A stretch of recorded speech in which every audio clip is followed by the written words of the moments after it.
Ambati Silks, Kanchipuram Saree Store, now in Vijayawada. Exclusive Pattu Sarees, Salwas and Lehengas. Ugadi శుభాకాంక్షలు రమ్మగారు. ఉగాది శుభాకాంక్షలు జయ. ఈ సంవత్సరం మనమంతా చాలా సంతోషంగా, ఆరోగ్యంగా, ఆనందంగా అందరం ఉండాలని కోరుకుందామండి. మరి ఈ సంవత్సరం యొక్క విశిష్టత ఏంటి, అసలు ఉగాది యొక్క విశిష్టత? ఈ ఏడాది ఎలా ఉంటుంది ఏమిటి అవన్నీ చదువుకుంటాము, పెద్దవాళ్ళ దగ్గర వింటాము. ప్రతి సంవత్సరము చెప్పుకునేదే. ఏడాది మారుతుంది, సీజన్ మారిపోతుంది, ఋతువు మారింది, మాసం మారింది. మనం ఏమైనా మారుతామా? మనం మార్చుకోవాల్సినవి కూడా ఉన్నాయా? మనం మారుతాం ఆకారం పరంగా.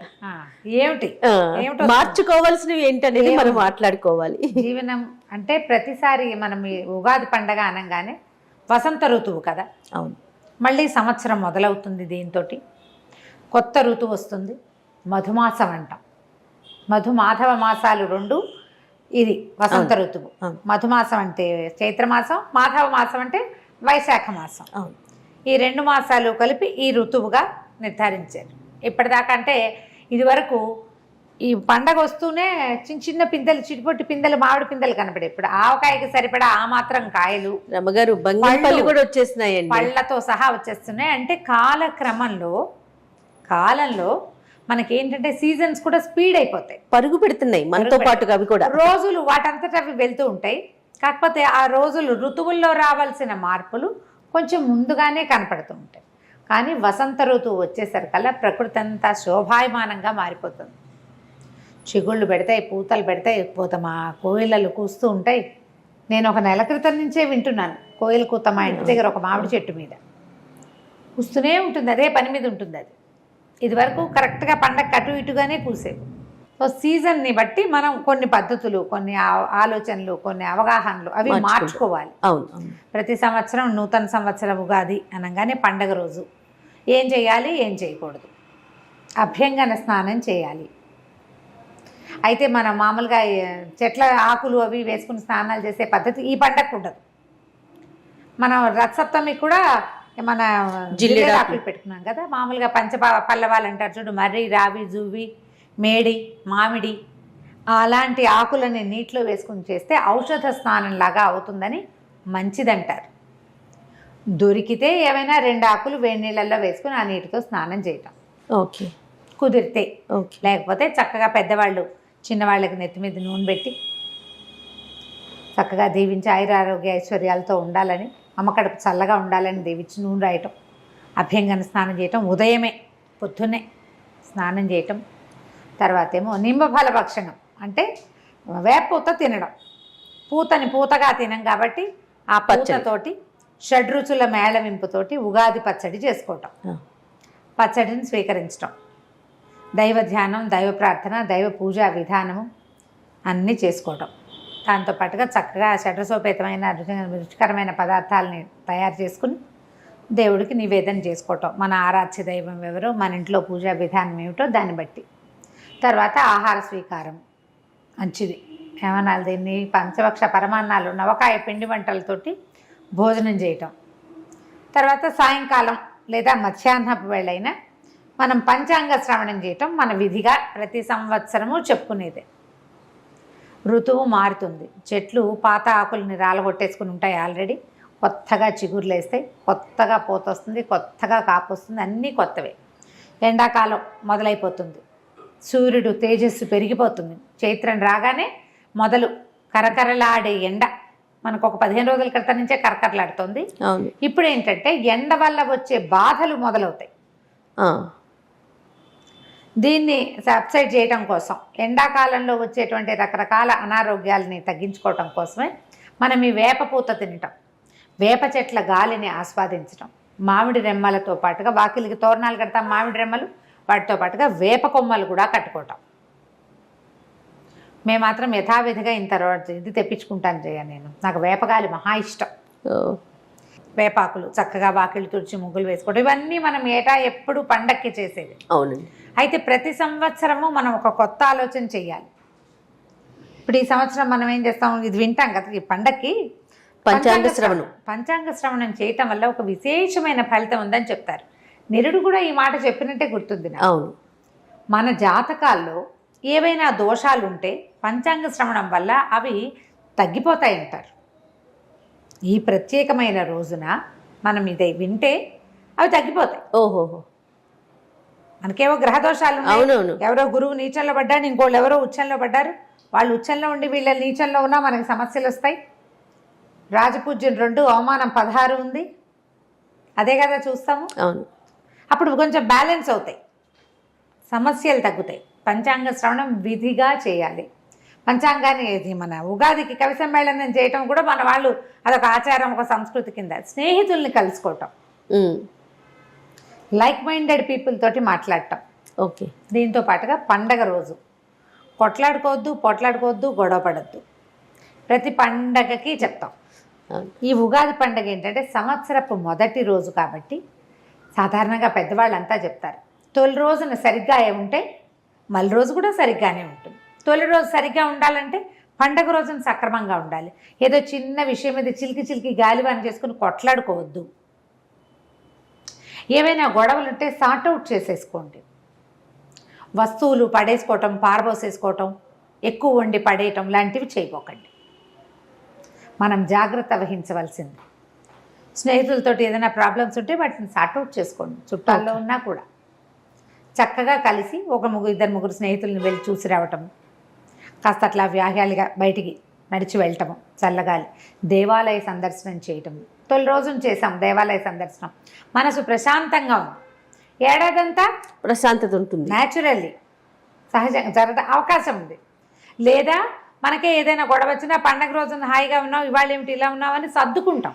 కనీసం సర్దుకునేందుకు అవకాశం ఉంది. మైండ్ సెట్ ఇట్లా ఉంచుకోవాలి.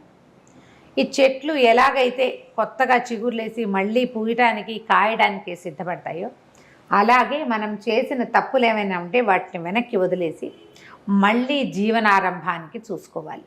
మనకు ప్రకృతి అదే కదా చూపిస్తుంది. ఏటా చూస్తాం, కానీ మనం ఏం చేస్తామంటే తప్పు నెమరేసుకుంటూ ఉంటాం, గుర్తు చేసుకుంటూ. పొరపాట్లు తప్పులేమో పునరావృతం చేస్తాం, దుస్సంఘటనలేమో ఎంత నెమరేసుకుంటూ ఉంటాం, పోట్లాటలు నెమరేసుకుంటాం. మానేయాలి. అది ఏది ఆగదు, కాలము ఆగదు. ఆగని దానికి ఎందుకు మనం వెనకది చెప్పుని మనం పెళ్ళైనప్పుడు అంటుంటారు 30 ఏళ్ల క్రితమైన పెళ్లి రోజు 30 ఏళ్ల క్రితం జరిగింది, అప్పుడు ఏదో అయ్యింది, ఇంకా ఎన్నాళ్ళు చెప్పుకుంటారో. ఏవో స్వీట్ నథింగ్స్ అయితే చెప్పుకోవాలి. గొడవలు కొట్లాటలు ఎందుకు అనవసరంగా, మనసు పాడు. ప్రస్తుతపు ఇది కూడా పోతుంది కదా. ఈ పని చేయబోకండి. వేపపూత తప్పనిసరిగా పిల్లలకు కూడా స్వీకరించేలాగా చేయండి. షడ్రుచుల సమ్మేళనమే జీవితం. ఉప్పు పులుపు, తీపి కారం, చేదు వగరు. చేదు తిన్నాక వగరు మిగులుతుంది. అవును కదా, కానీ మనకు తెలుస్తుంది. ఈ చేదుని వగర్ని కూడా మన జీవితాల్లో కలుపుకోండి. అన్నీ స్వీకరించాలి. ఎందుకంటే ఈ కాలంలో ఏంటంటే ఒకరోజు కింద అవుతుంది, ఒకరోజు మీద అవుతుంది. పగలు రాత్రి లాగానే జీవితంలో ఇన్ని రుచులు వస్తూనే ఉంటాయి. ఏదైనా ఒకే రుచి ఉండిపోదు ఎల్లకాలం, ఒకదాని తర్వాత ఒకటి ఉంటుంది కదా. అందుకని ఈ షడ్రుచుల సమ్మేళనమైన పచ్చడిని ఇప్పుడు తినిపిస్తారు. మనం ఏటా ఇవే మాటలు, ఇవే కబుర్లు, ఇదే విషయం మాట్లాడుకుంటూ ఉంటాం. ప్రతి పండగ రోజున అభ్యంగనం చేయాలి, ఇలా మంచి మాట్లాడుకోవాలి, దేవతార్చన చేయండి, భగవత్ సాన్నిధ్యంలో కొంచెంసేపు గడపండి, ఇంటిల్పాది చక్కగా స్నేహంగా ఉండండి. చెప్తూ ఉంటామా, చేస్తూ ఉంటున్నామా లేదా, అదే ఆలోచించుకోవాలి. అది కదా ఆలోచించాలి. ఆలోచించండి. పండగకి 2 రోజుల ముందు నుంచే మనం ప్రిపరేషన్ మొదలు పెడతాం కదా. ప్రిపరేషన్ చేసేటప్పుడు ఏం చేస్తాము, నీట్గా లేని దాన్ని సరి చేసుకుంటాం. ఇల్లు ఉడిచేస్తాం, తుడిచేస్తాం, ముగ్గులు పెట్టేస్తాం, వాకిళ్ళకి చక్కగా పసుపులు రాస్తాం, తోరణాలు కడతాం, కొత్త ఇవి అలంకారాలు చేస్తాం, దుప్పట్లు గిప్పట్లు అన్నీ కొత్త వేసుకుంటాం. కొత్త బట్టలకి చాలా మంచిది ఉగాది పండగ. కొత్త బట్టలకి పసుపు పెట్టి చక్కగా కొత్త బట్టలు వేసుకుంటాం. ఇవన్నీ కొత్తవి చేస్తున్నాం కదా, ఇవన్నీ బాగు చేస్తున్నాం కదా. మానవ సంబంధాలు కూడా బాగు చేసుకోవద్దు. ఖచ్చితంగా పాత కక్షలు, కార్పణ్యాలు, గొడవలు అన్నీ వదిలేసి మళ్ళీ ఫ్రెష్ స్టార్ట్. అంతే. నేను ఒకనే స్టార్ట్ చేస్తే సరిపోతుందంటే లేదు, వాళ్ళకు కూడా చెప్పండి. అందరికీ ఇదే మాట. అంతే కదా. పోనీ అడిగేదో మన వైపు నుంచి వేద్దాం. అదే అంతే కదా. మనం స్టార్ట్ చేస్తే ఆటోమేటిక్గా తొలెడుగు మనం వేస్తే మల్లెడుగు ఎక్కడో చోట పడుతుంది. చేయాలిగా, ఖచ్చితంగా చేయాలండి. ఇలా ఆలోచించాలి. ఇప్పుడు మనకి ఇప్పుడు మన వైపే కాకుండా నార్త్ ఇండియాలో కూడా అంటే రాముడు తిరిగి వచ్చిన రోజని భావిస్తారు వాళ్ళు. అందుకని ఏం చేస్తారంటే మన శ్లోకాల్లో కూడా చెప్పబడింది నింబఫల భక్షణము, తర్వాత ఏమో ఇది పతాకావిష్కరణ, మన ఏమనాలి దాన్ని జెండా ఎగరవేస్తారు. ఓంకారం కానీ స్వస్తికం కానీ రాసి ధ్వజారోహణ అంటారు. ధ్వజారోహణం అంటే ఈ రోజున కాషాయపు జెండా, కాషాయము హిందుత్వానికి ప్రతీక, అవును, మన భారతదేశానికి ప్రతీక. దాంట్లో ఓంకారం కానీ స్వస్తిక్ కానీ ఏదైనా ఒక దాన్ని రాసి ఎగరేస్తారట. ఎగరవేసే వాళ్ళు ఇదివరకు ఇంటి మీద ధ్వజారోహణ చేసాం. లాస్ట్ ఇయర్ ఈ సంగతి విని మా ఫ్రెండ్ ఒకడు చెప్పాడు నాకు, మేము ఇవాళ నింబఫల భక్షణ చేసాం, ధ్వజారోహణ కూడా చేసాం, మా ఇంటి మీద కాషాయ జెండా ఎగరేసాము అని. అంటే ఇది హిందుత్వము అని భావించకండి, మనకు పురాతన కాలం నుంచి ఉన్నదే. హిందుత్వ భావాల్ని పెంచి పోషించడం కాదు, మనం ఈ రోజున అలా రాముడు అయోధ్యకి తిరిగి వచ్చిన రోజట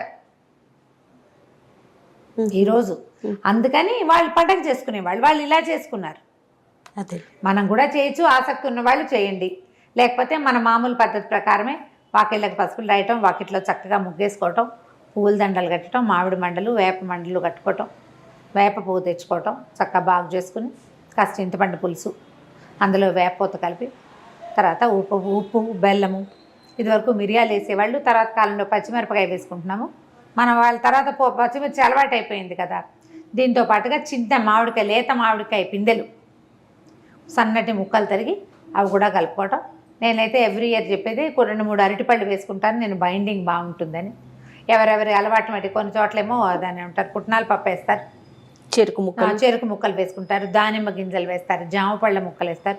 మీ ప్రాంతపు ఆచారాలు పద్ధతుల ప్రకారం వేప పూత వేసినటువంటి ఉగాది పచ్చడిని స్వీకరించండి. గొడవలు లేని ఉగాది పండగ, ఆరోగ్యాన్ని కలిగిన ఉగాది పండగ మన సొంతం కావాలి అనుకోండి. పండగ బాగుంటే ప్రతిరోజు పండగగానే ఉంటుంది. పైగా ఇటీవల కాలంలో ఏంటంటే మనకు కొన్నేళ్లుగా న్యూ ఇయర్ జనవరి 1కి ఇచ్చిన ప్రాధాన్యత మనం ఉగాది పండగకి ఇవ్వటం లేదు. పిల్లల్లో కొంచెం ఉత్సాహం తగ్గుతుంది. అంటే పెద్దవాళ్ళు మనం చేయకపోబట్టే కదా ఇంట్లో పిల్లలకి తెలియకపోవటం. ఇది మన దేశపు పండుగ, మన పండుగ. పైగా డిసెంబర్ 31కి జనవరి 1కి వెదర్లో వచ్చే డిఫరెన్స్ ఏం లేదు. అవును, డిసెంబరు జనవరి పేర్లు మారుతాయి, ముందు రోజు చలే మర్నాడు చలే. మనకి చూడండి మా ఫాల్గుణ మాసం చైత్ర మాసానికి ఎంత డిఫరెన్స్ వచ్చేస్తుందో. అవునండి, డ్రాస్టిక్ చేంజ్ కనిపిస్తుంది, విపరీతమైన మార్పు కనిపిస్తుంది. పండగ వెళ్ళిన 3వ రోజు నుంచి కాలడం మొదలు పెడుతుంది. మనకి వెదర్లో వచ్చే మార్పుని తెలుసుకోవాలి. పైగా ఇప్పుడు ఎండాకాలం ఏంటంటే మనకి ఎండ వల్ల వచ్చేటువంటి బాధలు ఎక్కువ వస్తాయి, ఆట్లమ్మలు, పొంగులు, అలాంటి జ్వరాలు వస్తాయి, స్కిన్ ప్రాబ్లమ్స్ వస్తాయి. దానికి వేపపూత మందుగా పనిచేస్తుంది. వేపపూతని అమృతంగా భావించాలి. చక్కగా మంచి ఎండిన వేపపూతను సేకరించుకోండి, అట్టి పెట్టుకోండి. సంవత్సరంలో కొన్ని నెలలు బాగా వర్షాలు తగ్గి చలి ముదిరేదాకా కూడా నెలకోసారి తినచ్చు. ఈ సీజన్లోనే వేపపూత దొరుకుతుంది కాబట్టి పూతను సేకరించి పక్కన పెట్టుకోండి. వేపపూత సేకరించడం, దాన్ని వేయించుకుని ఎలా తింటామో కావాలంటే మనం కిచెన్లో ఒకసారి చూపిద్దాం. తప్పకుండా అండి. ఆ వేపపూత అప్పుడప్పుడు ఒక చిటికెడు అంతైనా నోట్లో వేసుకోండి. నేనైతే పచ్చి వేపూతే తింటాను. ఎప్పుడు అంటారు కదా, తింటాను నేను, చాలా ఇష్టం నాకు. ఆ చేదుని ఆస్వాదించడం నేర్చుకోండి, అది ఒంటికి చాలా మంచిది. పండగలో భాగంగా దాన్ని కూడా తీసుకుంటాం. అంతే కదా, ప్రయత్నం చేసి చూడండి. ఇప్పటిదాకా ఉగాది పచ్చడి మీ పిల్లలకి టేస్ట్ చూపించకపోతే ఈ సంవత్సరం అట్టే చేదు లేకుండా కొంచెం తీపి ఎక్కువగా వేసైనా సరే అలవాటునైనా ఉగాది పచ్చడి అలవాటు చేయండి. పండగ రోజున పొద్దున్నే లేవండి, తల స్నానం చేయండి, దేవుడికి దండం పెట్టుకోండి, ఉగాది పచ్చడి తీసుకోండి. మధ్యాహ్నం మీ తాలూకు గ్రహ ఫలితాలని తప్పకుండా వినండి. ఫ్యూచర్ ఈ సంవత్సరంలో రాబోయే సమస్యల్ని మనం సగం తగ్గించుకోగలుగుతాం. పెద్దవాళ్ళు చెప్పిన మాట వినాలి కదా. అంతే. తప్పకుండా గారు. నమస్తే.